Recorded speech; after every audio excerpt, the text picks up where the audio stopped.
clients et des listes de contacts.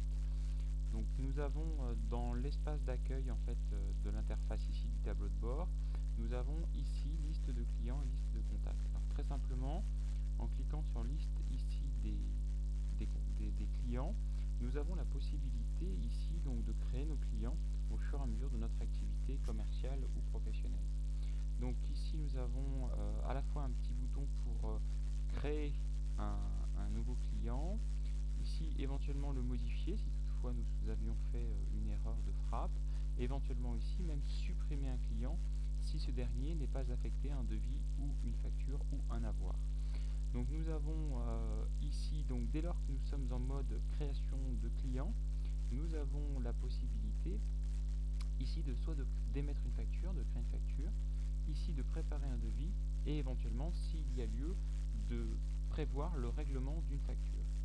Donc tout simplement pour le moment nous allons donc créer ici donc une fiche d'un client et nous allons mettre par exemple le client Monsieur Dupont Jean-Étienne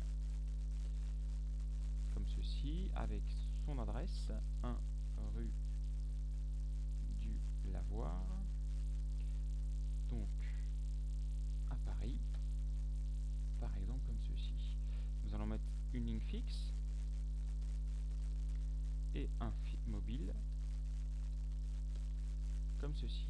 S'il s'agissait d'une entreprise, par exemple ici c'est un client nommé entreprise, nous aurions la possibilité ici d'enrichir le numéro de SIRET et même le numéro donc d'APE et le code ici donc le numéro individuel de TVA intracommunautaire.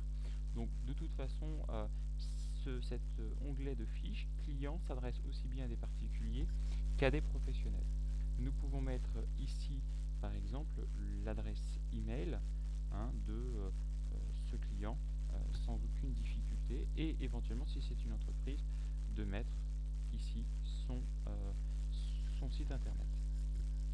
Une fois que ceci est fait, nous avons la possibilité d'aller chercher ici l'onglet complément d'information pour pouvoir justement choisir s'il s'agit d'un particulier, quels seront les modes de paiement utilisés par exemple pour ce client. Donc par exemple nous avons la possibilité de saisir qu'un client nous paye soit par virement, soit par exemple par remise de chèque. Donc nous allons ici et nous pouvons également nous créer notre propre mode de paiement, notre propre mode de règlement. Donc nous allons aussi ici saisir chèque par exemple. Ici s'agissant d'un client, donc par définition il s'agira d'un poste de recette et nous aurons la possibilité de saisir ici le choix du poste de recette dont il s'agit. Donc nous ici nous allons saisir recette encaissée, mais nous pourrions par exemple choisir ici de créer un poste de recette spécifique, notamment dédié dans notre comptabilité, par exemple à un type de recette lié et spécifique à une activité de l'entreprise. Nous saisirons OK ici. Une fois ceci créé, nous faisons OK ici pour valider la fiche client. Donc vous voyez que nous avons ici activé donc ce client, il est validé ici actif par ce petit V vert ici, et nous avons la possibilité ici même d'aller enrichir des adresses complémentaires si nécessaire. Nous avons dans les fiches clients ici la possibilité d'utiliser des filtres. Nous cherchons notamment tous les clients nommés Dupont.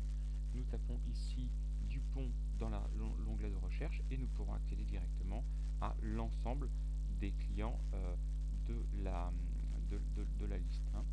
Donc ici nous avons la possibilité donc d'aller chercher, lorsque nous fermons ici cet écran, également un petit bouton de contact. Donc ici un contact c'est une personne qui peut être par exemple un prospect ou une relation commerciale, ou une relation d'un réseau d'entreprise ou d'un réseau social que nous avons en contact et qui pour le moment n'est pas encore client de l'entreprise. Et donc nous pouvons ici, dans la même approche que nous avons fait pour le client, créer, modifier, supprimer un contact. Cette différence, c'est que le contact dans l'immédiat ne peut donner suite pour le moment en fait à un devis ou une facture. Nous verrons dans un chapitre ultérieur comment effectivement transformer un contact en suivi pour qu'il puisse être facturé ou éventuellement faire l'objet d'un devis commercial, d'une proposition commerciale. Voilà donc pour ce qu'on peut dire pour les listes des clients et des contacts. Je vous propose de nous retrouver dans un chapitre ultérieurement, notamment pour créer ensemble soit des articles, créer une liste de familles, de catégories d'articles pour notre gestion en comptabilité pour Ciel auto-entrepreneur.